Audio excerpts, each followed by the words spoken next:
Hi, Prof. Andrew. Hello, how are you? Fine, thank you. Good, I'm very, very pleased. I should just try and get my image up for, see if this is going to work. There we go. Pleased to meet you. And you as well. It seems very strange still to meet people online like this. Yeah.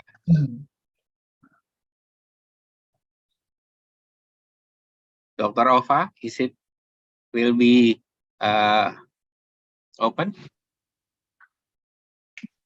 Oh, I can see Professor over there. Is it clear enough? Yes, clear, very clear. Okay, thank you so much, Pak Heri Fuad, also Prof. Andrew, for joining these sessions. It's a bit unclear about the time, so sorry about that. We also need time to prepare everything on our own as well, but things are going well. Thank you so much for joining in time. Yeah. Okay, so everything is okay. Kak Nisrina, can you say something, Kak Nisrina? Hello, Bu Ova. Hello, Okay. Pak Heri and Prof. Andrew. Yeah. Okay, so Pak Heri, what I have sent you the virtual background if you want to change your virtual background, or you don't need to.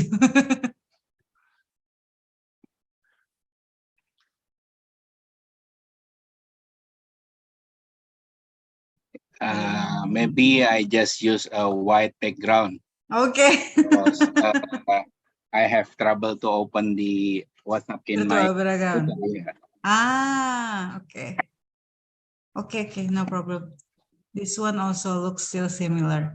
So for the students who are joining the Zoom, please use the virtual background that Kak Nisrina already shared to you, yeah?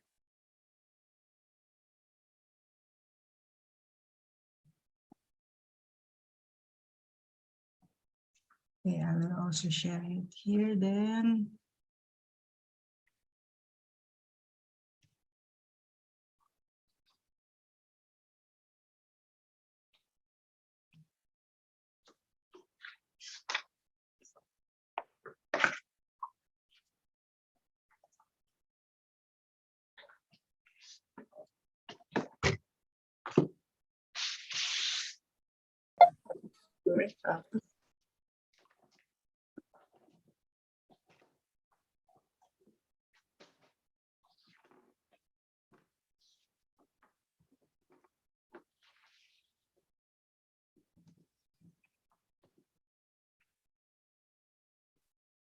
So it's already 7 o'clock. Is it okay to begin, Kak Nisrina?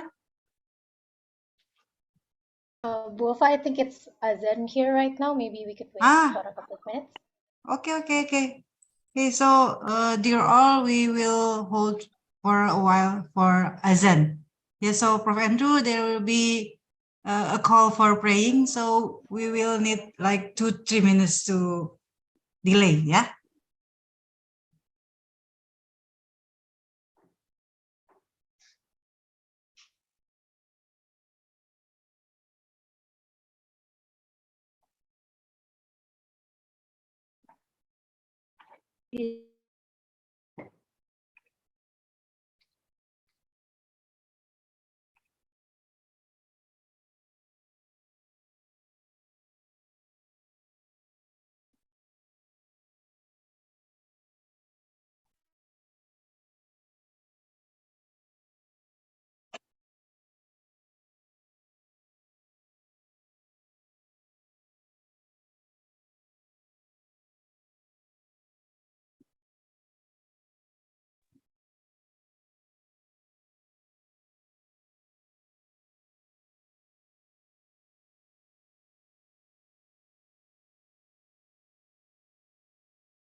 Okay, I did it.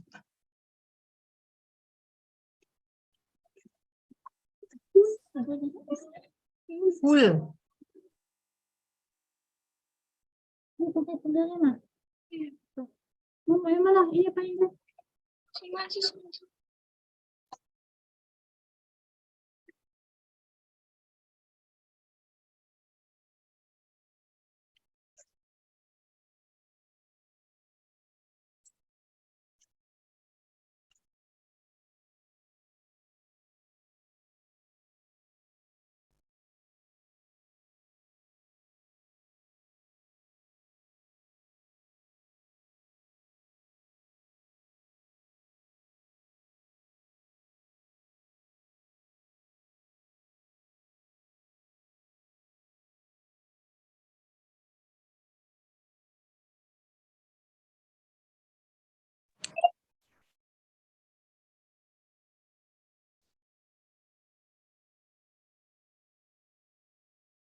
Okay, Nisrina, it's already the time in my place. So what about if we start now? Is it okay? Yes, that will be great, Bofa. Okay, thank you so much. So, Assalamualaikum warahmatullahi wabarakatuh. Good evening, everyone. Selamat malam semuanya. So, welcome to the class of architecture. It's Introduction to Sustainability from Department of Architecture, Faculty of Engineering, Universitas Indonesia. And we are now in the positions of final assignment. We had already our internal review in the previous week. And tonight, we proudly present the final one and delivered online and also in our Department of Architecture YouTube. You can also suggest your colleagues or your friends to seeing you online tonight. Yeah. So we are lucky now we have already Professor Andrew Flynn from University of Cardiff as our reviewer tonight. Yeah. He's okay. He's fine. So you don't need to be afraid. Yeah. But I'm pretty sure that his actual intellectualities, his insight will be also motivating you to go further and beyond. And above all, we are also very lucky that tonight we also have our head of Department of Architecture, Bapak Heri Fuad, Bapak Dr. Insinyur Ahmad Heri Fuad, IAI. So welcome, Pak Heri Fuad, also Prof. Andrew. So maybe all of you can turn on the camera with your virtual background ready, because we will open the assignment now, and we will starting with the welcome speech from our head of department. Bapak Heri Fuad, please welcome. Okay, thank you, Ova. Hi, everyone. Good evening. Together with us is Professor Andrew Flynn from University of Cardiff, UK. He will join both of you and Dr. Ova to review the student assignment or student final project as the final examination for the introduction of sustainability lecturers. Thank you, Prof. Andrew, for your attendance, and I hope you could enjoy reviewing the students' assignment or students' project. And the student, for all of the students, please pay attention to the Prof. Andrew question. Maybe he will give you a very valuable question and insight. And I hope this valuable insight will be very useful for your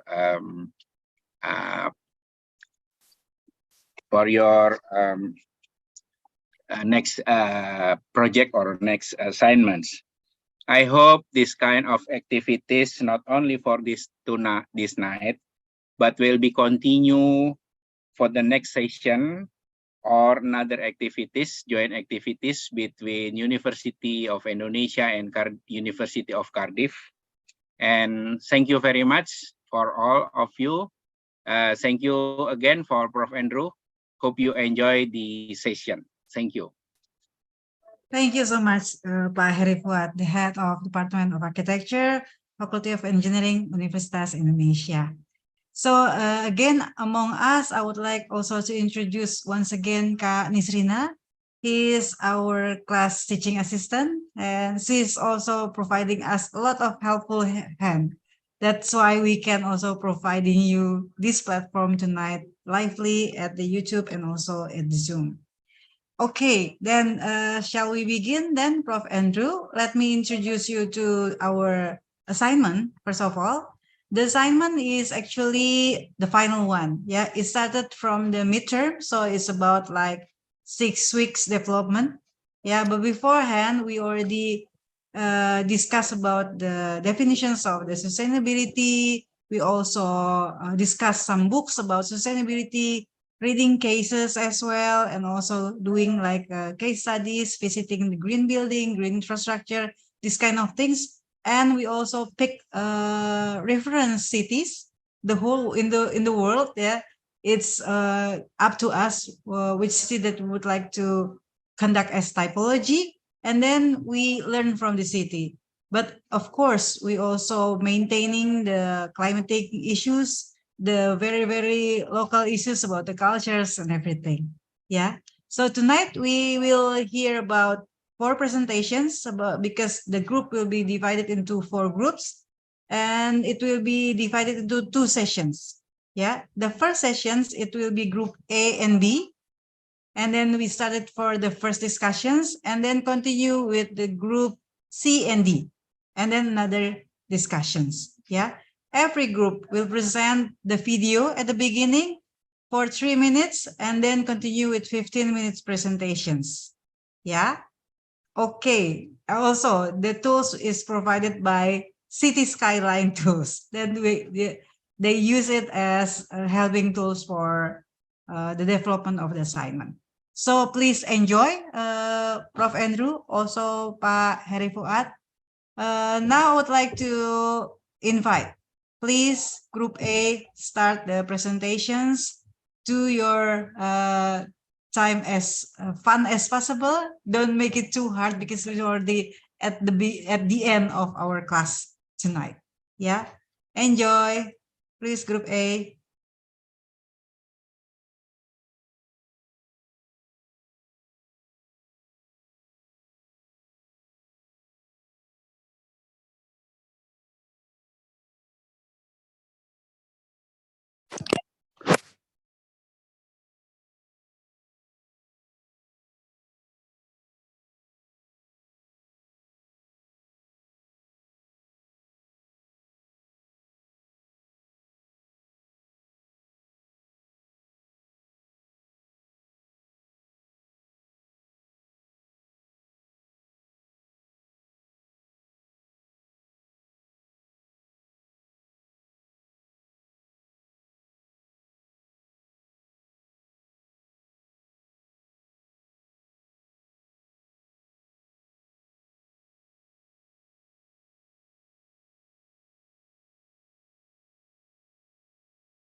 Good evening, everyone. We're from Group A, and now we're going to present our sustainable city, which is Textronome, Latin for thread or connecting. And now we're going to start with watching our trailer.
Yep. Okay. So we begin this presentation with the definition of sustainability. So sustain itself is means continue, endure, and bear, and also able is means the capable, and the ability to keep a system continued, keeping the city from the collapse. And sustainability itself means the property of being environmentally sustainable, the degree to which a process or enterprise is able to be maintained or continue while avoiding the long-term depletion of natural research based on Oxford English Dictionary. Next.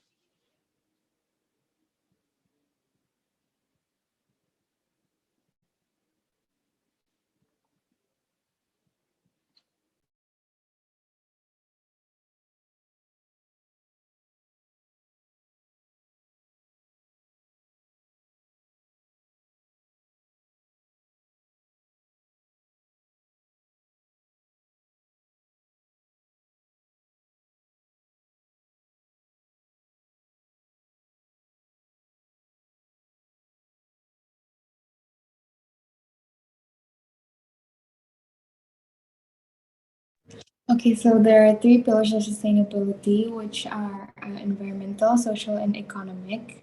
Next. And for the connection of architecture and sustainability, for designing for the future without forgetting the present.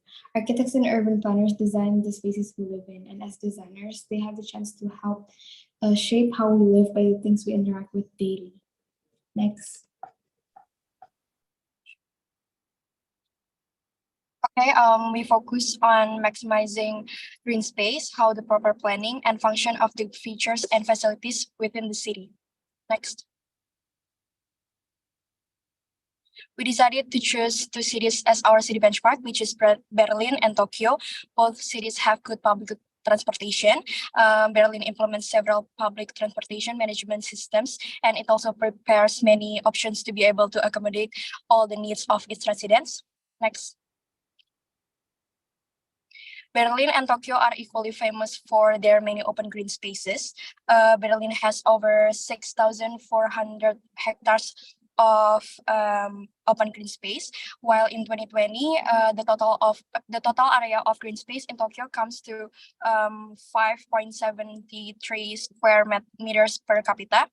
These green spaces include parks, zoos, and botanical gardens. Next. Both cities are pedestrian friendly due to the great sidewalks facility. So both has great walkability.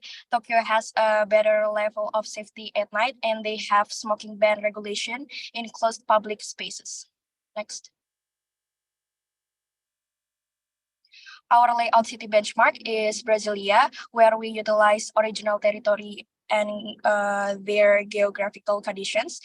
This concentrate planning placements, how zoning strategies, and regarding this concentrate the activities of population. Next.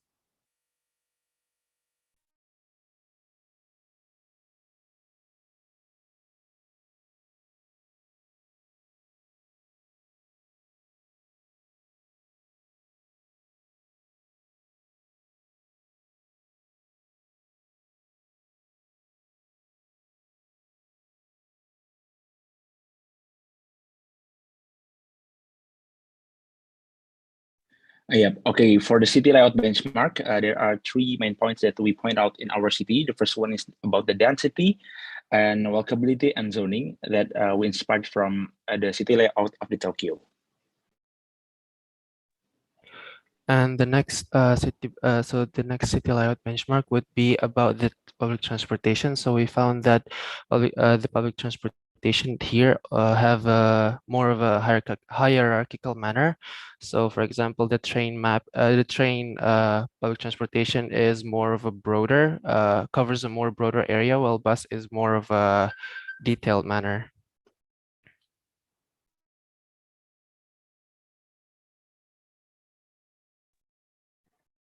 Our first city standard is accessibility, where train is more accessible in Tokyo, while in East Asia and Europe is buses.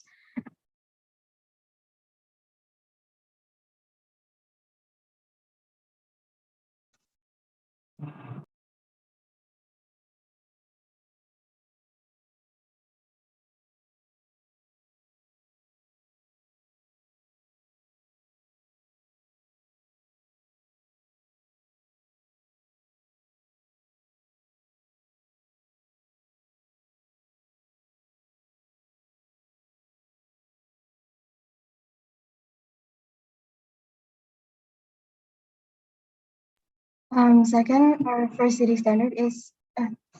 standard is more green spaces, as in Japan, which has around 3.6% green area of the overall land of the city.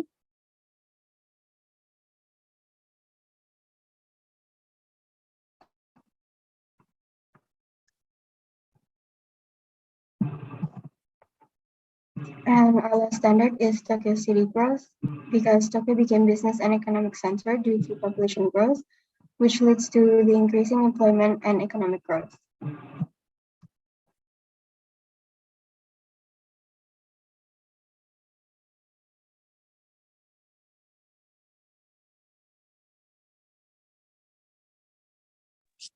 As for our city's mission, our main goal is to build a sustainable city that harmoniously blends green spaces, accessibility, quality education, a thriving sustainability industry, and robust economic growth.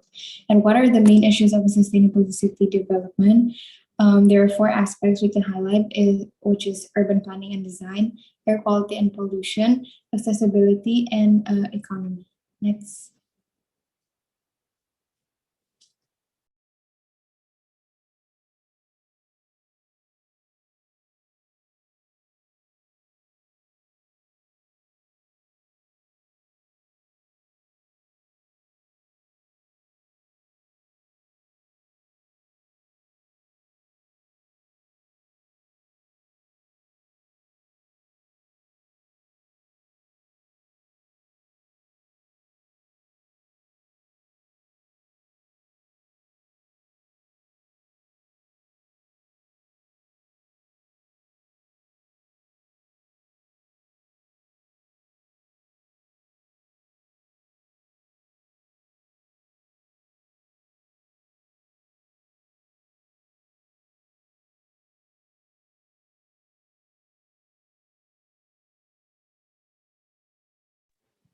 Okay, next we talk about the city details. So this Textron city is have population about 69,000 of population. In the area about approximately 33 kilometers square, which means have 2,080 in population density.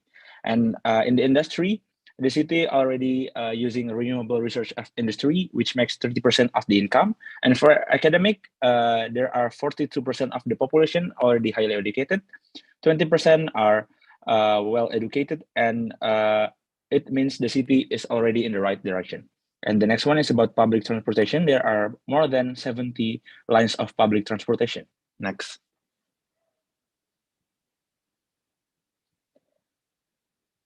And more about green space. There are park and trees. There are 5 different parks with greeneries that are able to attract visitors, improve air quality, and reduce noise.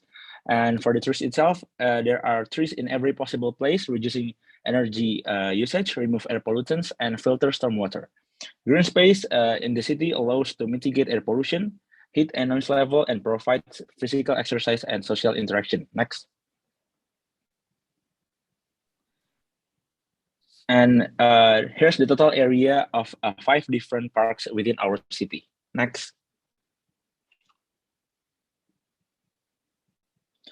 And there are 2 different trees and forests. The first one is the controlled one. Inside the town aims to remove air pollution. And the wild one is to mention biodiversity within the city.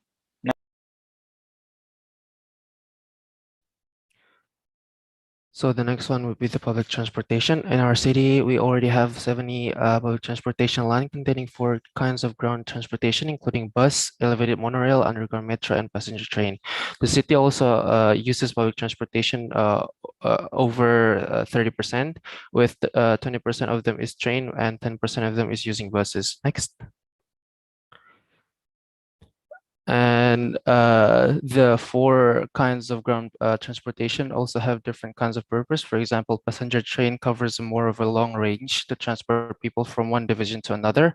Underground metro covers medium range to transport in between area inside a division. Elevated monorail covers close to medium range to transport inside the division with a more general manner, while biofuel bus covers a more detailed manner.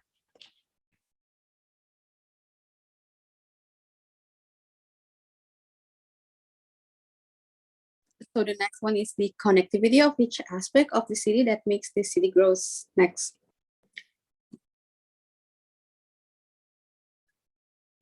So this is the city economic growth. Next. This.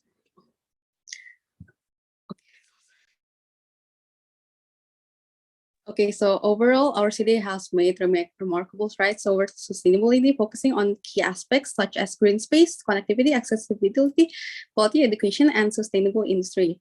And notably, the city has achieved impressive pollution reduction with low noise pollution level of 19%, only 1% ground pollution, and a remarkable 0% water pollution. So yeah, I think that's all for us. Thank you for listening. Okay, thank you so much for Group A. So it's time still 1 minute, but yes, this is okay. So we shall continue with Group B. So Prof. Andrew, we will start the discussions after this group. Yeah. Okay, please, Group B, you may start. Thank you, Group A.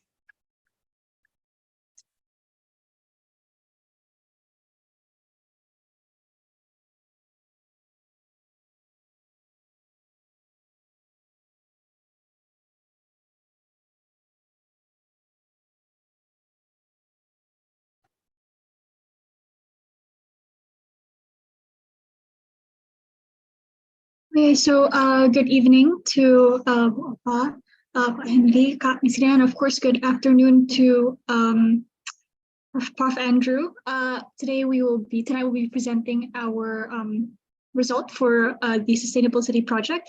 And before we get to the details of the PowerPoint presentation, we'd like to show you the trailer that we made for our city first.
As seen from our trailer video, the name of our city is Vitalia.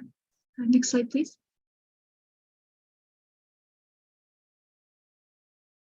So we are from Group B, and this is the list of our names. Next slide, please. So this is the table of content that we will be presenting, and starting from our focus problems, I will move on. I will let my teammate explain that. Next slide, please. All right, so before we started designing the city, of course, we had to pinpoint the problems in a modern city. Next. First is air pollution. There are multiple types of particles and pollutants, most of which are caused by industrial waste and or vehicle emissions, especially in high density cities. Next.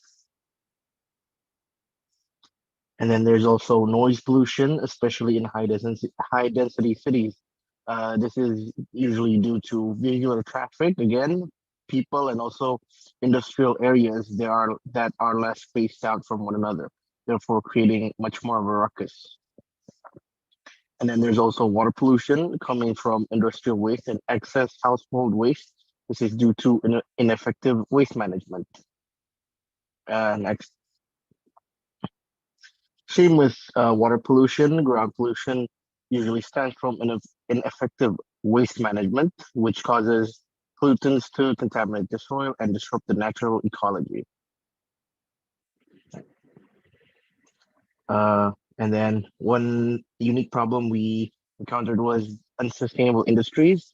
The unsustainable industries are when cities rely on very few industrial fields, creating an unstable and less self-sufficient economy for the city itself. And so what's the solution? First, we defined what a sustainable city is. What we think a sustainable city should be, it should be able to operate in harmony with the principles of sustainability and resilience, which means a city should have a level of self-sufficiency coupled with effective management and of the environment and the industry and the people themselves.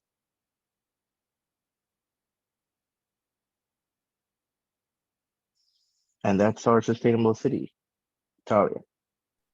Okay, so our vision is to create a vibrant and sustainable city that seamlessly integrates green spaces, preserve urban forests, offers convenient and reliable public transportation, promotes sustainable manufacturing practices, and fosters food security through agricultural practices. Next. And then this is our group mission: create and maintain green spaces, parks throughout city, preserve and expand urban forests, develop a convenient public transportation, promote adaptation of sustainable manufacturing practice, and ensure food security. Next.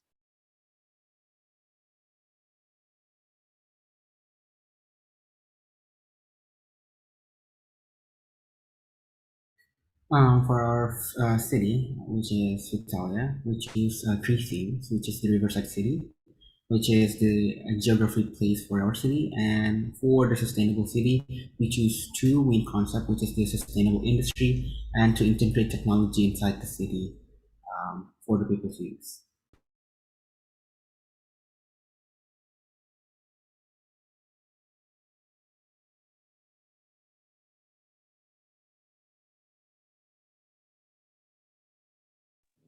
Okay, moving on to our city benchmark.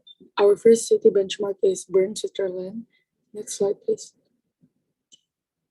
So Bern is located slightly west of the center of Switzerland. Our main reason of choosing this city is because it's famous for the riverside city. So as mentioned before, our theme is riverside city. So the same as Bern, our city has a huge integration with nature, especially the river throughout the city. Next. The other reason why we choose this city is it has the same agricultural field as our city.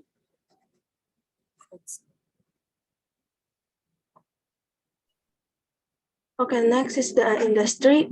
The primary sector is agriculture, as it is low carbon emission, has various types of soils, and can be in a limited space. And the second sector is manufacturing, but the city itself has a policy that contribute to reduction of pollutant emissions. Next.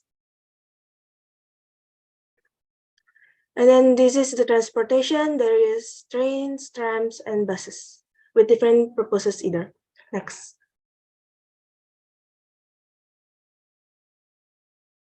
So for the next city. So for the next city benchmark is the city of Heidelberg in Germany. Heidelberg locates in the southwest of Germany with its climate of humid subtropical climate and total population density of 1,500 people per kilometer squared. So Heidelberg is again located in southwestern Germany. It has a mild climate with warm summers and relatively mild winters. And they also provide good interconnecting transportations, which is our main focus for the city. Next.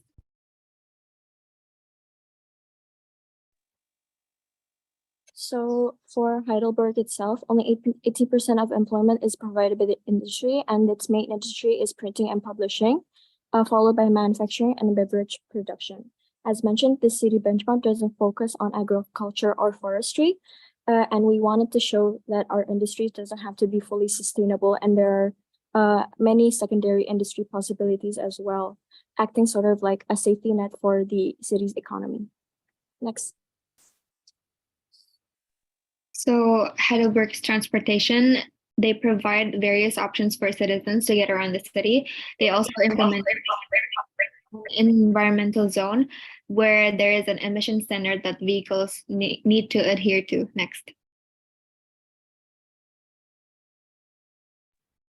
These are some examples of public transportation in Heidelberg.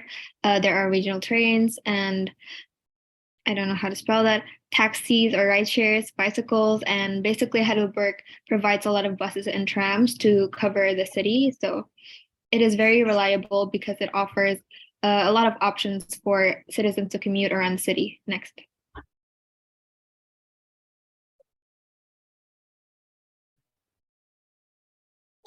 Last is our city benchmark is Singapore. Next, please. Okay, so this is the population of Singapore and the total area. It has 2 seasons, or you can say tropical. Next, please.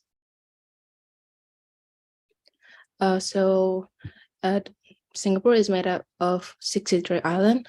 It has high humidity and temperatures that generally range from 25 to 35 degrees Celsius. And we chose this precedent mainly because of its similarities in climate with Indonesia.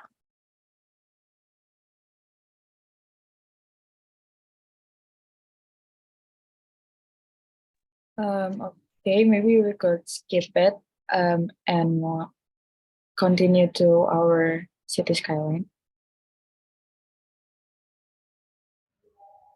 Okay.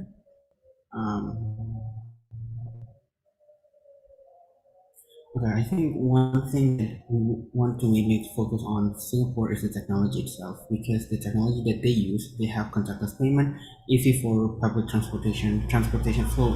They use also technology for transportation flow analysis, and one app for all. So as a citizen, you can access this app and everything that you needed, for example, healthcare, and everything is provided by this app. So it is the technology integrated to their city. So the key takeaways is that transportation access to the technology from Singapore, Bern, and Heidelberg. And then second takeaway is focusing on forestry and agriculture industry.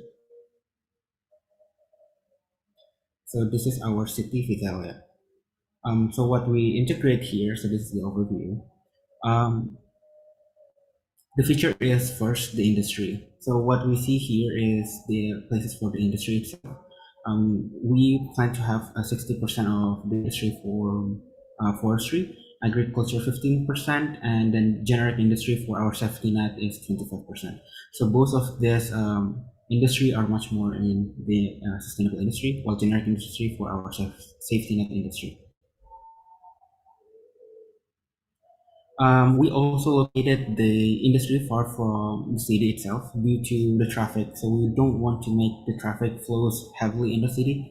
So we put it outside the city, and the resources from outside the city as much more rather than in the city itself. Yeah, this is another example. This is another area for our forestry area. So it is really separated from the main city. And then lastly, technology assisted. We use the technology in transportation. This could be implemented in every mode of transportation, such as trains, trams, bus, and etc. And then we also use it in renewable energy. So in renewable energy, what we use is wind turbine, solar power plant. Because we are in the riverside city, we have a hydropower plant outside the city also. And for our safety net, for our energy, we have nuclear power plant. For the transportation system, we have cargo train. This circulate outside the city. The purpose is to, for the cargo, and then the city train is for the passenger train. Both of these transportation create noises. That is why we put it outside. For the city train itself, there is a medium and long travel purpose, but still they don't go into the city. For the city itself, for the short range, we provided bus. Due to it is much more silent when compared to trains. So when we're tracking back to the first slide, when talking about the noise pollution, we catered this by having this transportation system in the city, by having less noise pollution by using bus. And then for the energy itself, we use renewable energy. And yeah, that is for our fatalities.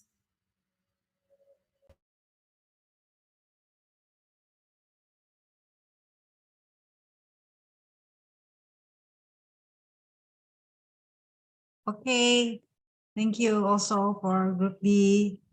So, Prof. Andrew, we have seen the two first presenters, the two groups. Now we will begin the discussion session for the first session. Please, Prof. Andrew. Oh yeah, wait, is there any? I didn't mention that this is our first year of architecture students. Yeah, they are from international class mostly, but any other groups can also join the class. Yeah, please, Prof. Andrew. Right, well, let me start by saying, well, thank you very much for the invitation. It's a great honor to be here with you. For me this afternoon, for you this evening. So I very much appreciate your commitment and collegiality in doing a time that's convenient for me. It's very impressive listening and watching your presentation, listening to your words, watching your presentations. And what comes across, I think, probably most of all, is your enthusiasm for the topic, your breadth of knowledge, and the depth of your knowledge. Is that a lot of learning has taken place within a very short time. And the topic you're tackling, thinking about what makes for sustainable urban areas, is really fascinating. It's one of the most important academic and public policy issues that we can imagine. So it's a very real achievement what you thought of there. The work you're doing is fascinating. There's sort of two very different models of cities and how you're thinking about urban areas. And there's a real ambition for your visions of the city, which is very impressive. And if I could, I'd just try and characterize these two cities into, they do seem to be sort of different models of the city. Group A, you're very interested in sustainable living.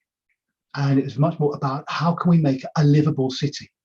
There were issues around access mattered greatly for you. So access to services, access to transport, how people were going to be living. And my short characterization of Group B was that you were interested in, because of your examples from Singapore, Heidelberg, and Bern as well, that technologies mattered more, that you were interested in sort of innovative cities, digital cities. And these are really important ways of thinking about how do we progress sustainability in our urban areas. There also seemed to be really interesting looks forward in what you were doing, but also looking back to the past about how we could learn about how cities might have been organized, the sorts of ways in which our city spaces might be organized, the bringing in of green spaces into our urban areas, which goes right back to sort of the founding of ideas around planning and urban development with Ebenezer Howard in the Garden City. So it's really interesting how we think about those sorts of spaces, bringing the city and the countryside together. And again, Group B talks about this in a rather different way as well. Not only did you have the countryside in the city, but you were also talking about the relationship between the urban area and the neighboring rural area, which is very important to think about when we're thinking about the city. It's about the scale. Do we think about the city as being enclosed within a very fixed boundary, or do we think about the city and its relationship to areas outside? So in terms of the sort of the themes that you're thinking of and the cities that you're learning from, really, really interesting there to think about the sort of the cities you're learning from around Brasilia, around Berlin, and around Tokyo. Cities where very different issues have been faced, where there's long histories and very different histories around development, but you're drawing out common themes around how do we think about mobility within the city through different forms of transport, buses, trains, metro systems loom large, and so too does walkability, about making our city spaces accessible so that people feel safe and comfortable to move around. And one thing that struck me, because it's always something I always remember from being in Jakarta, is about the lack of green space. And as a pedestrian, I always remember walking around and feeling this is a really hot city because there is a lack of green space in the city, and there's a sort of a lack of tree cover or plant cover to try and cool the city down. And so that you're thinking about green spaces within the city is really important. That's really, really valuable. You're also thinking about mobility. And here again, mobility, it's, do you wish to encourage people to be mobile, to be able to move from where they work to where they live, to where they enjoy recreational opportunities? Do you want to see those as different places around the city? Or do you wish to try to reduce mobility? The idea of sort of the 15-minute city, where all services will be within 15 minutes of people walking. What model of a city are you looking for? Is it one which enables mobility through really good public transport, or one which enables people to be able to move around using more active forms of travel? There's also really interesting sorts of issues to think about around some of the challenges that we face, about how might some of these visions be realized. So from a citizen point of view, I can see that these places, these two cities, these two models of cities would be very, very interesting places to live and to work in. But what about for businesses? Would they be attractive places for businesses to invest in? Because this matters, because these cities can only be successful cities if we think of them as providing competitive advantages, because there's fixed investments, fixed amounts of money available to be able to invest in our urban areas. So to make them successful, they need to be competitive. I think then my third thought to leave you with is around, who is this city for? Is it for younger people? Is it for people who are working? Is it for older people? Or are you trying to create spaces within the city where everybody will feel comfortable, where this city will be home for everyone, for different social groups, low income, medium income, high income, but also different ages, younger people, people of middle age, and more senior people? What sort of cities are you trying to create, and how can you make sure that those opportunities are realized for people? Because those sorts of different groups are going to have very different interests in urban space. So, Professor Over, is that okay if I leave that there for the time being? Yeah, oh, it's okay. Prof. Andrew, but maybe we would like to hear also from the group A and B. Maybe they would like to respond to your views. Please, group A or group B? Group A first.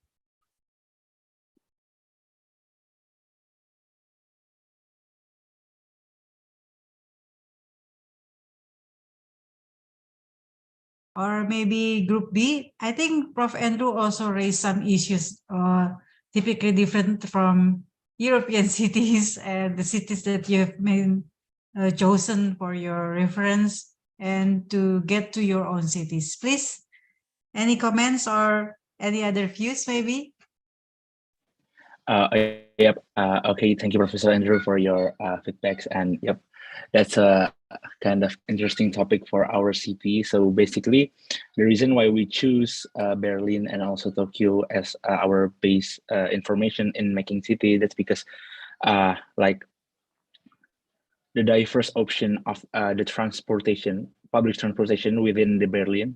So things that we want to emphasize more is about that people within our city able to choose many options of public transportation based on their own purpose. So there are different kinds of public transportation with different range of reach area and also different speed. So people able to choose the transportation depends on their needs and something like that. And also we provide like Tokyo as our benchmark to reverse more about how the walkable city is. Like we want to emphasize more about how the city that we make is not prioritizing like the private vehicle to access all of the area, such as like the industrial area or from to move from one area into another side of the area. But all we want to communicate is about how we can change the priority of choosing public transportation, and also how the city able to change the habit of the people, especially in walkability. So the sustainable city in our concept is not only about like emphasizing green space just for have better environmental condition, but also want to change like the habit of the people within the city itself. And maybe and that's true if Berlin and Tokyo have different whole different history issues or condition of mobility, but what we want to adapt is about how we can gather the advantage of the city and combine it into a solution for our city. Thank you. Okay, thank you, Bimo from Group A. I think I will give the other opportunity to Group B. Please, Group B, we still have time. Okay. Karanta, do you want to talk? Yeah. Do you want to go first or do I go first? Or? You should go first. Okay, so sorry, but thank you so much for your feedback and your insight, Professor Andrew. I think it was very interesting and very useful insight here as well. Regarding your comment about who our city is for our city of Italia for Group B, I think our city would be catered more towards the working class, people who work, because our city is very, I would say, industry central. A lot of our resources and a lot of our focuses while creating the city. For example, we wanted to create like we were focusing on forestry industry and agricultural industry, and as well as us using like sources of green energy to power businesses and such. So I think that yeah, our city is definitely catered towards the working class, and energy resources. Mostly they're used to, for example, to power our cities. Sorry, trying to find the words. To power our cities like working buildings, and to power our city's factories as well. I feel like it's catered toward the working class, and also because it's not, of course, everyone can live in our city. And another focus for our city is we want to create a city that's livable for future generations.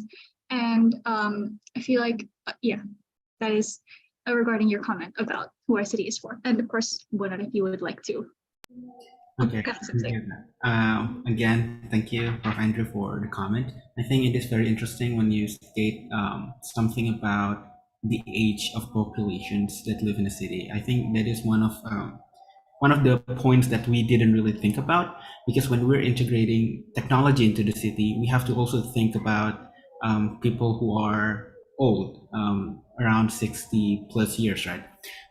Because the city, when we're integrating the technology, it should be for the younger generations. And I think it is a really good takeaways that how we can integrate those technologies to this adult, to this person, for 60 plus.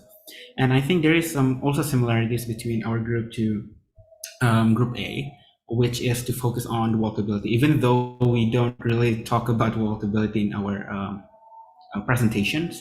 But what we want to achieve is when we're creating this technology and integrate it into the city, especially in transportation and livability, I think it creates much more opportunities and accessibility for people to use those transportations. Because I think one reasons why people don't use public transportation, it's because one, it is hard to get the schedule for bus. You have to wait for 5 minutes, and it takes a lot of your time. And when we have technology integrated into those systems, it is much more accessible and for people to use it. So what we want to use is make them use transportation using those technology, and it is much more easier. And that is what Singapore did, and we learn from that. But again, the age should be in our factors when creating the city. I think that is all. Thank you again, Prof. Andrew, for your comments. Okay. Maybe I want to add something for Group A. So basically, it talks about like the business of the city, like talking about the industrial, or maybe I'll talk more about like the economic part of the city. Yep. Basically, we want to emphasize more about the industrial types of our city. It's focused more about the forestry and also the residential area itself. And by utilizing or maximizing the satisfaction of the people that live within the city by utilizing use of facilities such as public transportation and also green space, not only as a requirement for sustainable city, but also to set more comfortable and better condition of environmental condition within our city. That's it from me. Okay, thank you, Group A and B, for giving response to Prof. Andrew's views. So, Prof. Andrew, 1 minute wrap up maybe for these first sessions. Please, Prof. Andrew. It's really interesting because one of the striking things when you visit Indonesia from the West is how young the population of Indonesia is. You're used to it because you're seeing young people around you all the time. But the West has many, many older people. So when you look at Bern, you look at Heidelberg, the population profile of the city is very different. And the same goes for Tokyo. These are people where a big challenge for urban development now is how do you deal with an aging population? What sorts of services do you need? How do you think about different ways of organizing the city? So it's really fascinating how you're picking up on these issues and thinking about the different types of development.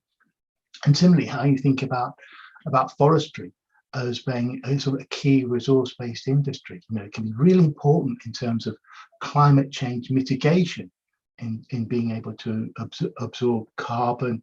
So it has a really important beneficial environmental impacts. And therefore how it can be used as a really interesting resource issue to really demonstrate how a city can be sustainable, and thinking of all the sorts of the spin-off crafts and industries that can come from that as well, to really make a place, an attractive place to live and work, where people want to live and where businesses want to invest. Okay, thank you so much again, Prof. Andrew.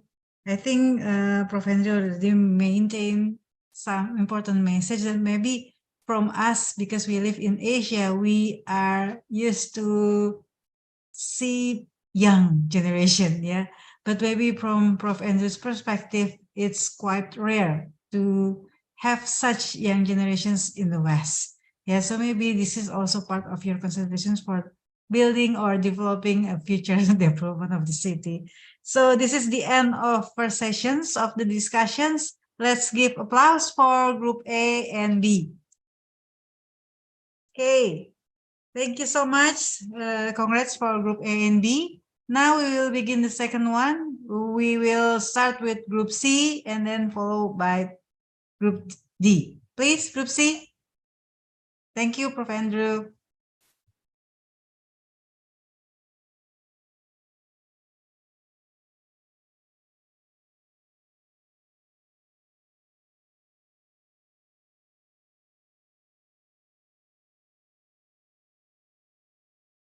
All right, good evening, Professor Andrew, Professor Ahmad Heri, Bu Ova, and also all my other friends. My name is Nadia, and we are from cities. And before we begin our presentation, let us watch a short video of our city.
So the problems that we want to analyze before we introduce our city, we identify the problems that exist in some cities all around the world. We decide to choose and work on it for us to base our city from. The first one is accessibility. The second one is population and waste management. Next. And then there's also public transport. According to Compass analysis, there are 8.8 million people in Jakarta, Bogor, Depok, Tangerang, and Bekasi who do not have access to mass public transportation. Next. To achieve our goals, we use the golden circle approach to visualize our strategy to the city. First and foremost, why do we want to do this? Why should we do this? We believe in equality. equal opportunities, and chances for everyone. We also believe in equal awareness on human and nature well-being with knowing why we should do it. How can we do it? We implement a balanced approach that prioritizes both eco-conscious and human rights on our design. And what is the result we get? We have a sustainable city. Next. We have set some of these goals becoming our vision in this project, which are to honor the equality of both disabled and able-bodied citizens, opportunities and chance, to honor the equality of right chance and opportunities, and to uphold equal awareness on people and nature's well-being. Next. In order to acquire these goals, we have our which are providing accessible public transportation and sidewalks, to enhance the efficiency of waste management, and to set a new policy that supports these actions. Next. The result of our vision and mission is a sustainable city which fulfills the condition and the three values of the city itself, which are the environmental, the social, and the economic. Next.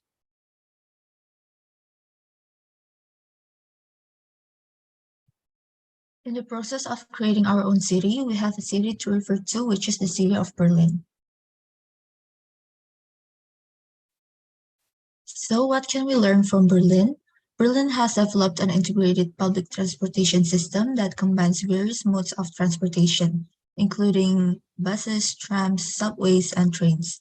The comprehensive network enables seamless travel within the city and surrounding regions, encouraging people to rely less on private cars. Berlin has developed an extensive network of cycling infrastructure, including dedicated bike lanes, bike sharing programs, and bike parking facilities. And here are some examples of public transportations that are available in Berlin.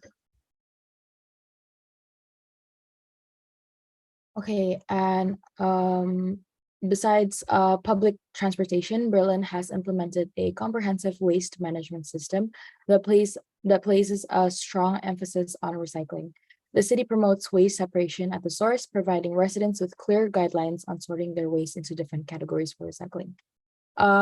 As referring to the picture above, so how does waste separation works in Berlin?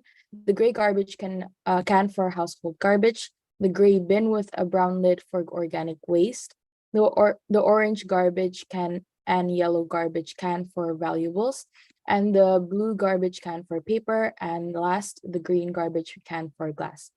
And then Berlin utilizes a waste-to-energy system where non-recyclable waste is processed in waste incineration plants to generate heat and electricity. This approach helps produce landfill waste and maximize the energy potential of waste materials, contributing to the city's sustainable energy goals. Next, please. Okay, learning from Berlin, our main focus and takeaway from the city is how we are going to implement Berlin's utilization of public transportation and waste management. Next. Okay, so besides Berlin, we also conducted a site visit a few weeks ago to MRT stations in Jakarta to obtain information about green and gray infrastructures and the classifications of this particular infrastructure and the waste management itself. What are the procedures and stages of waste management used, and how would this infrastructure affect the congestion in the vicinity? Next, please. We got an opportunity to interview the person in charge of MRT, Pak Arya Ambara, and he gave a lot of insight about MRT itself, like how the infrastructure is designed and how the MRT classified as green, even though it still produces some air pollution to the world. From the information we got, the design of MRT was green until it got built and there were economical problems, so the material itself wasn't green, but they could compensate those grays by creating parks, and it have been proven that MRT have decreased 8 to 9% of CO2 emissions in Jakarta that also compensated the grays of MRT. Next. So what have we learned from the site visit?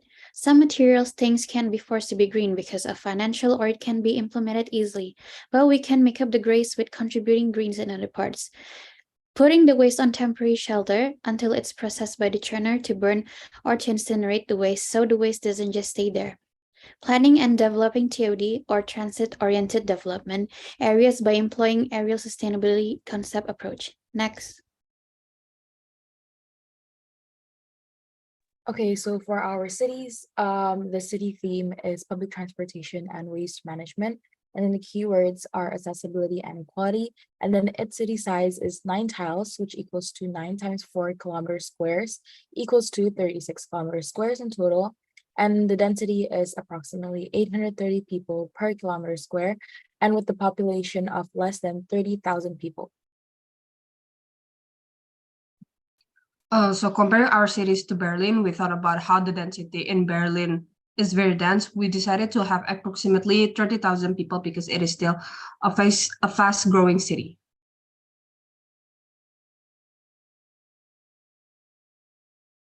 And for public transportation, we took so much that we have learned from the Berlin, such as we applied on how we plan the routing to the from the monorail and the buses. Next, on the bus, we divided into two types of lines.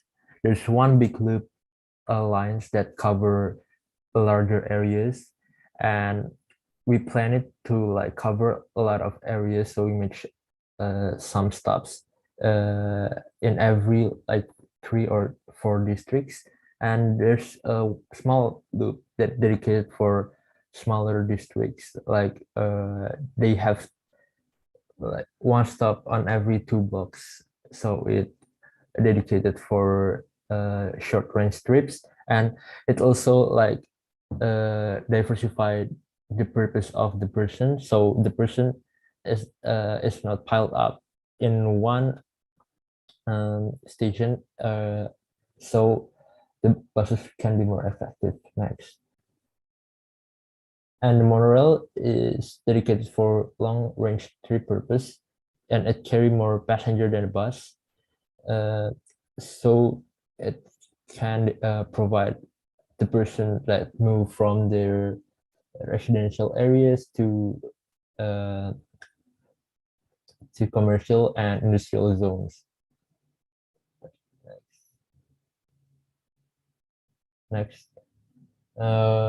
Okay, so for our waste management, so all garbages that have piled up are carried to the landfill site. Then it will be transferred to incineration plant to get burned and produce electricity. Next.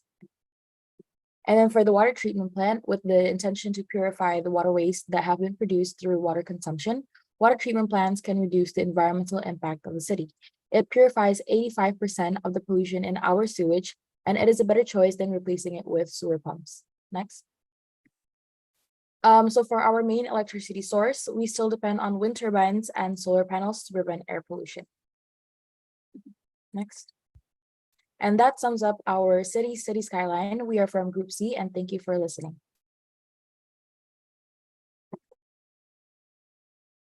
Okay, thank you for Group C. Let's continue with the last group, Group D. Please, Group D.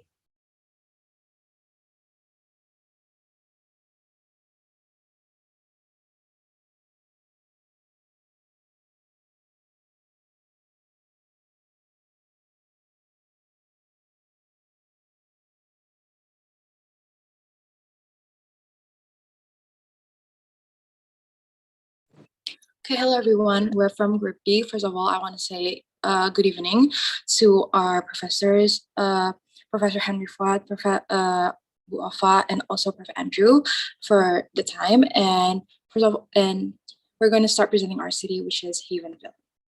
Can go to the next slide. First of all, we're going to play our city intro.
Okay, so next we're going to be talking about urban sustainability issues. So what are urban sustainability issues? Suburban sprawl, inadequate sanitation, poor air and water quality, climate change, excessive energy use, and the ecological imprint left by cities are the 6 primary obstacles to urban sustainability. Additional obstacles to urban sustainability include industrial pollution, improper waste management, and an excessive human population. Next.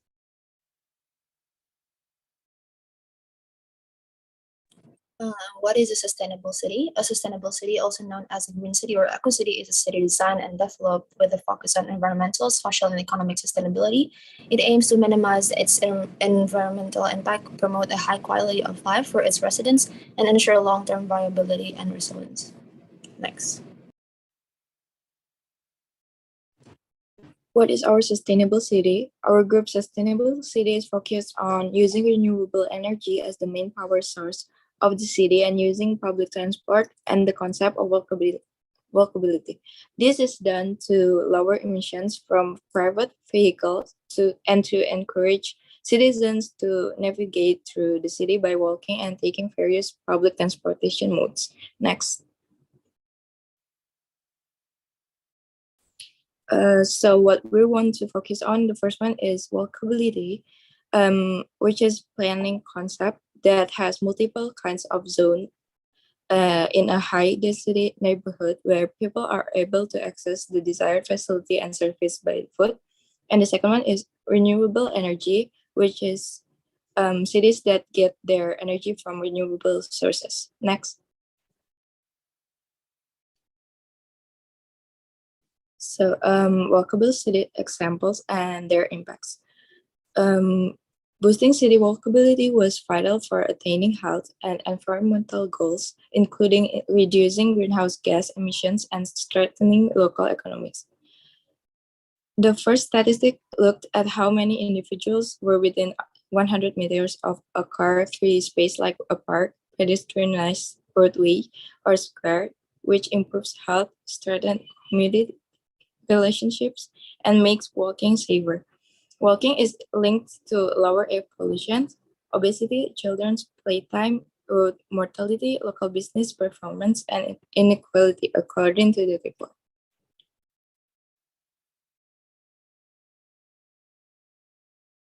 Okay, so next we're going to be talking about the benchmark for our city. So our chosen benchmark is Copenhagen, Denmark, and this is caused by a couple of reasons. We did some research about Copenhagen's walkability and renewable energy sources that they have. Some things that stood up to us are how biomass and waste to energy fuel sources their heating network, the usage of wind farms. The city harbor water is used to cool various buildings, has zero emissions, mass transit zones, and the city also has a metro system. Even so, there are still some cons that we also found about our benchmark city that we would like to avoid, such as the higher cost biomass expenses and also public transportations that are considered as expensive. Next. Okay, so for traveling and road system in Copenhagen itself, we found that for traveling, they provide convenient public transportation for their residents, while their road system's main roads are more comprehensive than roads that branch out to smaller areas but are still one lane with a parking side or 2 lanes. Next.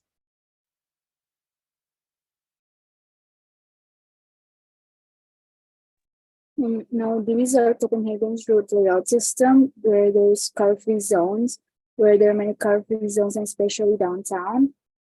There's bicycle infrastructure known for its bike lanes and trail. The city has built bike lanes, traffic lights, and bike bridges.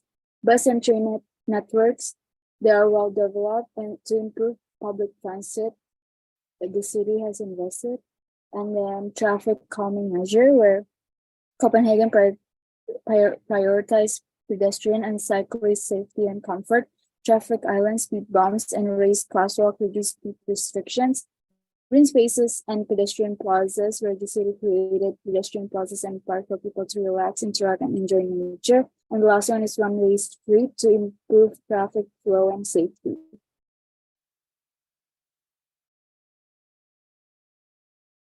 And this is Copenhagen's road layout system using the finger plan where the roads come from different places and meet in the center of the city.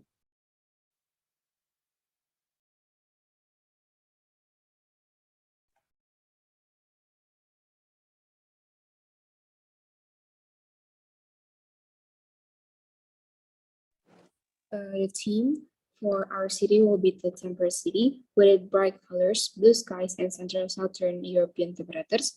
It also has several kinds of wood for the forest industry. The location is abundant with forests. The location allows for export and external links, except using water transportation.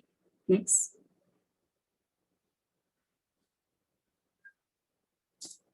For the location and population of our city will be in Southern European, where it populate 30,000. Next. So this is our city looking from above. So it looks something like this.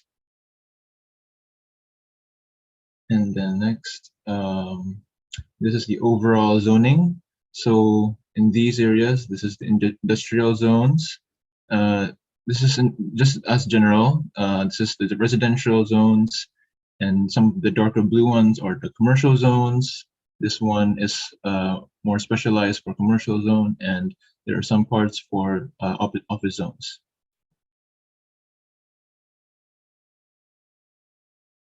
So to more close-up view, this is I want to explain about mixed city zoning. And from this picture, we have the green one, which is the residential area, and the blue one, which is surrounding the green residential area. So the blue one is commercial zone. So what we want from mixed city zoning is we want to achieve a more walkable city, and so we place commercial zoning nearby residential areas to shorten traveling distances. And as you can see from these pictures around the presentation.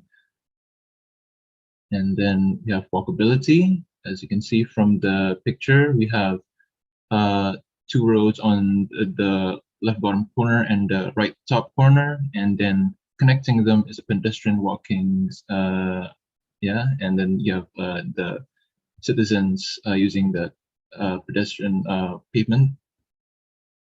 So that is one of the features of our walkability. And for walking distance, so previous studies indicate like about 400 to 500 meters as a standard for the acceptable walking distance as compared to driving or other forms of transportation. We made sure that every residential area has near access to public transportation that travels to every area. And so every residential area is also close to an industrial zone. So the approximate maximum walking distance for our citizens is around 400 meters to other facilities around the residential zone. And then I want to talk about the grid layout. So for our group, we use the grid layout for our city. And the reason why is because it's one of the most walkable city layouts, and grid-like street networks improve walk and transit access by offering relatively direct routes and also alternative routes. And for the transportation system, this is like a very abstract view of the metro system. For the yellow one and the light blue one, it will be the industrial, the ones connecting to industrial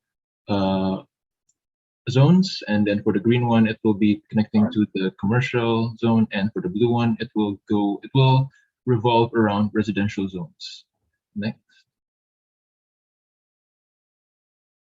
Okay, for transportation, the first one we have bus, where it's powered by biofuel. This bus transportation groups of up to 30 people between their homes and their intimate and long distance travel connections. And the next one is metro. It carries 180 people and it is pretty fast. And by going underground, your lines can be very direct, making traveling by metro an easy choice for residents. Next. The next one is cycling. Biking done properly can be a really good medium distance form of traveling. And the last one is train. Trains are fast, high capacity, and shine for long distance travel. Next. So the renewable energy that we use, so there's like a lot of options in city skylines of what kind of renewable energy that we can use. And in our specific city, we choose wind power. So wind turbines may be also be installed to clear to generate power. And this is like the specification of like the power that we're using. So there are a few problems of using this is like, what if there's like a little to no like wind? So like even on days when wind turbines are producing less electricity, modern turbines are engineered in such a way that end users will continue to receive power. So there's like a backup power supply for this kind of problem. Thanks.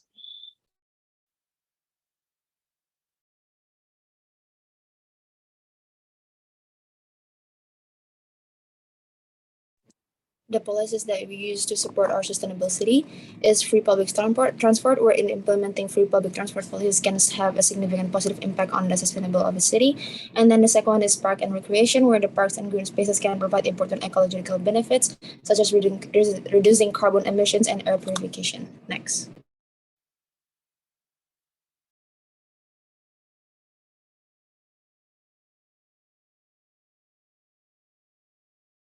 So then we come to income and expenses. So the city refused to receive the majority of its revenue from property taxes, whereas the majority of its expenditures go towards city policies due to the fact that we do not charge like fares for public transportation. So like, yeah, since we have a policy that our transportation is going to be free to access for every public, it become like our big like expense.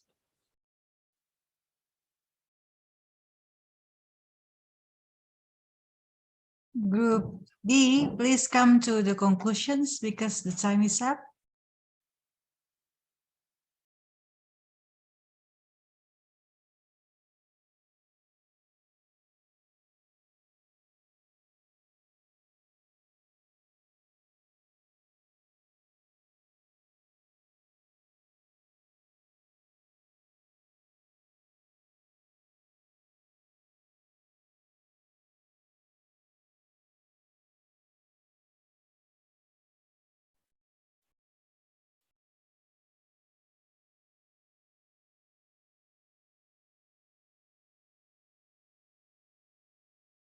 So for the conclusion, our city overall, we have we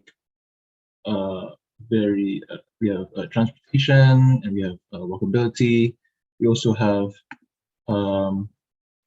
the renewable energy that we've explained before, and also we also are related to with SDG, and we've yeah. So that's thank you for looking at our presentation.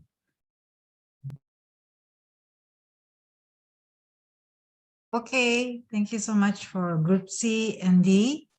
Now we will begin the second sessions of the discussion. Prof. Andrew.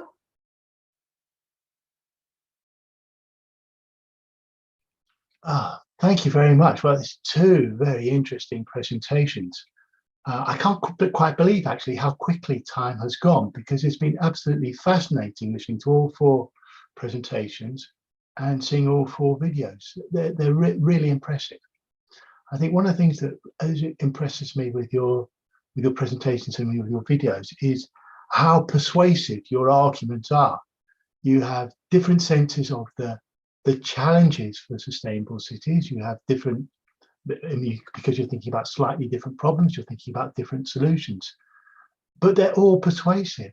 And that's because you're showing really good knowledge of the issues, of the literature, but you're also using really good data and images to support your points, to make them very credible, very believable.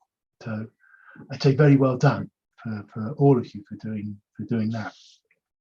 And again, here we have sort of slightly different visions of the city about what's seen as important in organizing the city. So for Group C, it's making people really at the center. It's a real social sustainability vision, and thinking about different types of different social groups, and equity in relation to those social groups. And that matters because when we're thinking about sustainable development, with all your models of sustainable development, we think about the economy, we think about the environment, we think about the social dimension. But actually, as you're finding it, as you're going into looking at these different types of urban development, we have to move away from these abstract notions of the economy or the environment or the social to actually look in much more detail, finer grain at what these mean. So you're thinking about, well, what type of economy are you thinking about for your city? Resource-based economies based around things such as forestry, or technology-based economies based around IT, for example. What types of social equity are you thinking of? What types of people will be living and working in those cities? Younger people, older people, whoever it may be. So that's really fascinating about how you're thinking about that social dimension and how that drives your vision of the city, and how you see that as trying to then work with principles of environmental protection and economic development. And similarly, those sorts of the cities that you draw upon for ideas, Berlin and Copenhagen, for example, and how they dealt with some of these really challenging issues about thinking about how we move around the city, issues around transport and mobility, but also what we do with the wastes that we produce in the city. And it's important to remember that cities, because they tend to be the most prosperous areas within our countries, and the more successful the city, it tends to be the more waste it produces. And that's because cities are sites of high consumption. Urban residents consume more than rural residents, and we also therefore tend to make sure that our city dwellers produce more waste. But that raises big problems about how we dispose of those wastes. So it's really important you're thinking about what goes into the city in terms of thinking about energy, water, materials, but also then how are those dealt with? How do we think about disposing of the wastes that we produce, and where should those be disposed of? And also what happens to all the water that we use, and how can that be better managed? So that's really interesting that you're thinking about those issues. And then for Group D, with Havenfield, a very attractive proposition to visit Havenfield, making it a green city, a walkable city, and offering that great opportunity of free public transport. Really trying to think about how you can make transport accessible to everybody, because we know that there's nearly always going to be sorts of economic challenges around, and that those economic challenges are always more severe for poorer people. They always suffer more. It's the nature of the way power and economic relations work out. So providing a service such as mobility of transport is being very, very inclusive and really drawing people into the city. It gives people the opportunity to make the most of the services and the facilities that are available within a city. It gives people the opportunity to visit recreation spaces, to visit green spaces, to visit cultural spaces, because there's opportunities there for them to be mobile. And Group D also raised this really interesting prospect of self-sufficient spaces. One of those remarks you made, self-sufficient space, which wasn't really developed, but was a really intriguing idea. So, because often we think about, and it's important when we think about the scale of the city, we think about, well, are our cities themselves self-sustainable? Are they producing their own resources and using those internally? Or are they involved in all sorts of trade with other areas to bring materials in and then to export their products? But here we had within the city the notion of self-sufficient spaces, which is a very interesting idea to think about. And so one of the things about Group D seemed to be that because it also made a great play of having a university, that it was a city where knowledge matters. It's a creative city. And again, that's a very different notion of a city. And for all of these cities, these new forms of urban development, they're enormous investments in infrastructure. And these investments in infrastructure, whether it be through transport, through waste management, about how the city itself is organized, where people live, where they might work, where they may go for recreation, are thinking about people's lifestyles about how we live our lives today and how we think people should live their lives in more sustainable ways. It's all about creating infrastructure and organizing in ways to encourage or to enable people to live more sustainable lifestyles. And that's really important. That's very valuable. And that works at a particular point in time. But because of the nature of these sorts of investments, they're sort of once in a generation investments. You can invest in a metro system, but it's a once in a generation investment. We can invest in new areas of a city, but they tend to be, because of their scale and the size of the investment, they tend to be once in a generation investments. And so that raises big challenges also for us. And when we're thinking about the resilience or challenges around adaptation for urban areas. And this is one thing I'd be really interested in getting all your thoughts on, because and I think it was raised particularly by group C and D here, about how we think about these issues for the future. About if we're making investments, for example, in particular types of economic activity or trying to encourage particular types of economic activity, how do we ensure that those types of economic activity will be adaptable or will be resilient for the future? Because we know actually that there's going to be all sorts of innovations in economic activity. How will they remain fit for purpose, or how will they have their opportunity to be flexible? Similarly, if we look at sort of society is incredibly dynamic.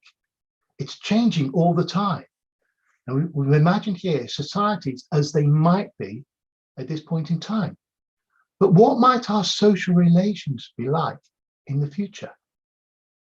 And that's a really important point, which I think particularly came out in group C and D, is that notions of community. Community is really important building blocks within our urban areas. But in these new cities, how do we create ideas of community?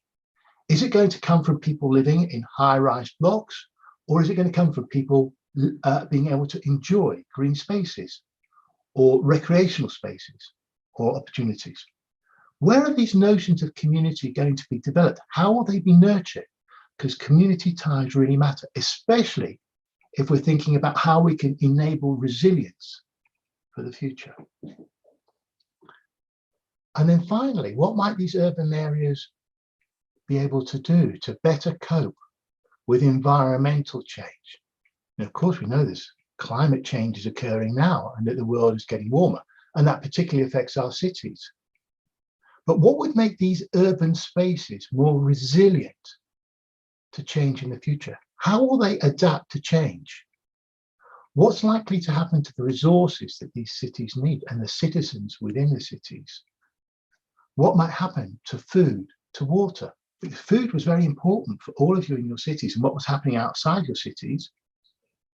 But food production could be changing quite rapidly as heat begins to affect different parts of the world. What's going to happen to water supply? Will water supplies be more plentiful? Will they be more scarce? How might we manage water, and how will your cities deal with these challenges of water management? And how will we cope with the effects of increasingly hot cities, urban areas, hot spaces? How do we deal with these heat island effects? Is planting trees sufficient? How might we encourage our cities to be cooler spaces in which we have to rely upon less on energy intensive technologies such as air conditioning, and more on other ways of keeping our cities and our people cool? And how do we ensure that those cities are adaptable and resilient for the future, that they can adapt to climate change? Because if our cities are to be successful and resilient and competitive, places where people want to live, where businesses wish to invest, then they have to be able to think about how can they be adaptable and resilient for the future. And I think those are really interesting challenges that all of your presentations raise, and you think about different ways of dealing with them. And they're really fascinating ways about how you're thinking about dealing with these challenges. So it's very big open questions for you, because you've raised some really important issues about how we think about living in our cities, about working in our cities, and about how we plan our cities for the future. So thank you very much. I mean, it's been really, really a great privilege to listen to you and to your ideas. So thank you. Back to you, Professor Ober. Thank you so much, Prof. Andrew. This is really like a comprehensive views and also opinion from your side. I will give first the opportunity to Group C to respond to your comments. Please, Group C. Okay, thank you so much, Professor Andrew, for the comments and also the suggestions that we can further develop in our future, possibly city planning or anywhere around that. So we've took down notes and we've obviously reconsidered on improving in the future. So one that you mentioned was that the one that we have to adapt, our city has to adapt to possible issues in the world, like climate change, and how will the urban spaces will be more resilient and adapt to change, and what will happen to food or water scarcity if because they can be scarce due to the changes. And also you also mentioned how Berlin or Copenhagen also have issues relating to how they have a lot of what is it called, like they have lots of waste, but however they're also really clever in how they manage the and dispose their the waste they produce. And yeah, so thank you so much for all of the critics and the comments. Us as Group C, we really appreciate your time also. Thank you so much, Professor Andrew. Okay, thank you, Group C. Okay, then it goes to the next group, the last group, Group D. Please, Group D. Okay, so thank you very much, Professor Andrew. All of these points you've raised are very, very interesting, and we need to think about it for our future. For the economy question you proposed, I think for that it needs to be like the government needs to be reliable and stable, and also for it also, I think public transport also is very important for that, so that people can get to their jobs and contribute to the economy. And you mentioned about the heat island effect. I think for that we need to add more like integrated green spaces like parks and stuff like that. Also space out the buildings, not having too many of them close together. And yeah, thank you so much for your comments and everything. Group D very much appreciates. Okay, anything else from Group C or D before I give it back to Prof. Andrew? May I add something, please? Yes, please, Daryl. Okay, thank you, Professor Andrew, for the feedback, first of all.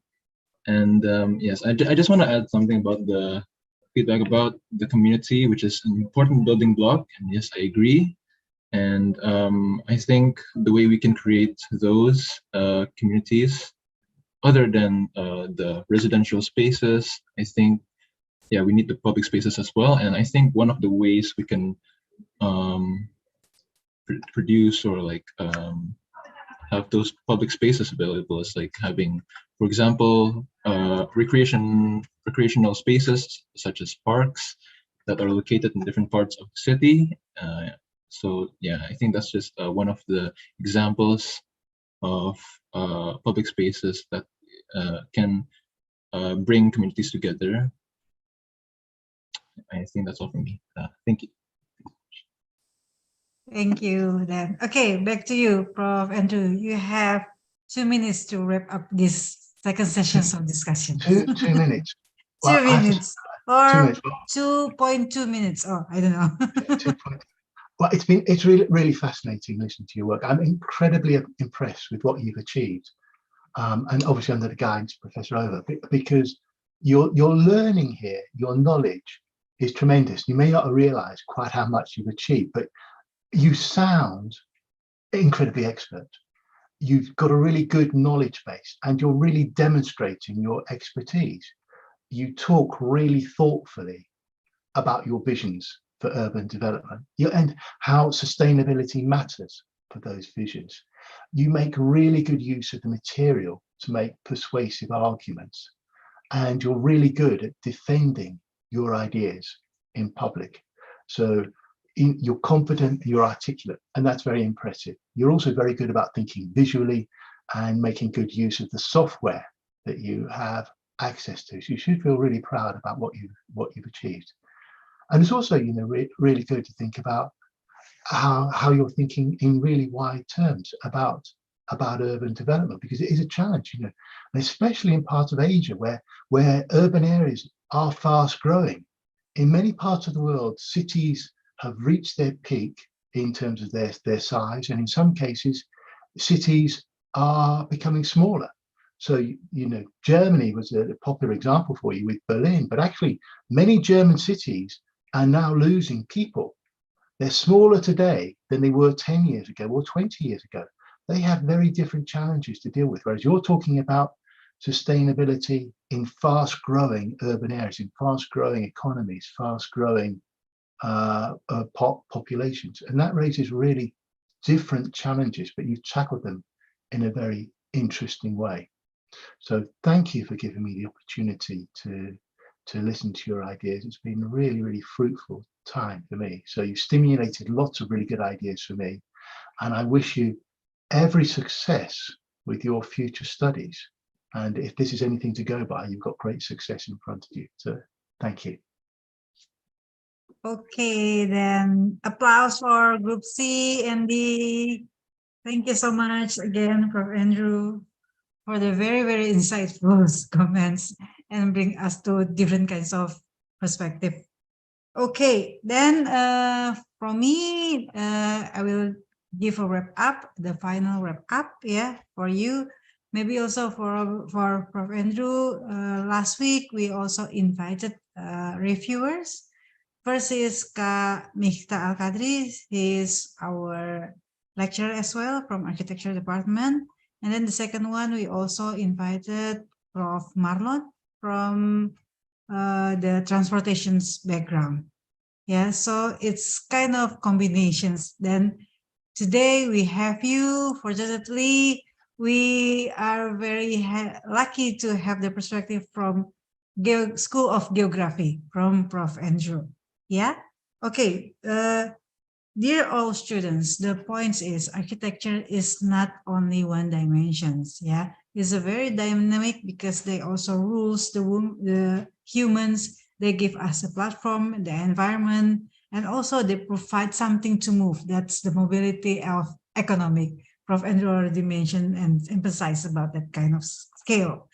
Okay, and then next one.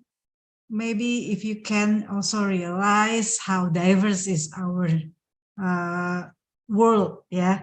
If you turn into this side, it will be another culture, it will be another climate, it will be another economic system, this kind of things, yeah. Okay, I hope you all of you learn a lot, learn so much, not only from this night, but also through the process from the beginning of this class. Yeah, and we do also that this is not the end of your observation and also excitement about sustainability that going through all the architecture field. Yeah, and then next one is, I would like to give also the information that I, on behalf of the Faculty of Engineering, invited also Prof. Andrew this August. Hopefully, he can join us physically in Universitas Indonesia, and I would like also to give an event that I also invite you to join. Maybe we will have a course or a public lecture with Prof. Andrew in person physically this August. Yeah.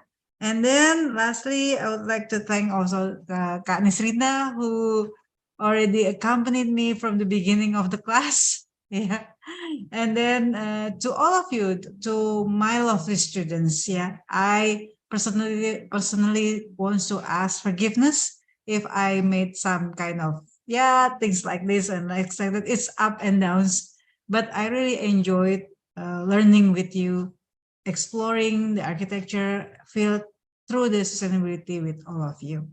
Yeah. Okay, I think that's all for today. Kak Nisrina, would you like to say something, Kak Nisrina? Yeah, Bu Ova, thank you very much for the whole semester. Actually, I'm thanking you and to everyone here. It has been very enjoyable learning with you. I learned a lot too, even as an assistant. And of course, thank you, Prof. Andrew, for making time to virtually visit us here. And your insights have been very interesting, and it's also new knowledge to me. And I'm really excited for more opportunities to come and learn with you again. And thank you, of course, to Bu Ova as our lecturer. I think that's all. It's getting emotional. Okay. So is there anyone from maybe from the students who wants to say something? We invite you also to have evaluations from this class. Nisrina will give you the form later on, but maybe 1 or 2%, 2 students from this class would like to say something. I will count until 3. If there is no one, then I will just skip. 1, 2, 3. Okay, none of you. Okay, then we should take picture together. Yeah, please turn on the camera to all of you. I will take the picture. We have 2 slides. Okay, woman Mimu. No, not yet, not yet. Okay, 1, 2, smile. Yeah, 1, 2, 3. Okay, one more. Okay. 1, 2, 3. Okay. Then we shall end this class. Thank you so much for the togetherness from the beginning until today. Stay healthy, stay focused, and have a successful learning process in Department of Architecture. Yeah. Thank you so much, Prof. Andrew. Stay healthy as well. Regards to the family. Bye-bye.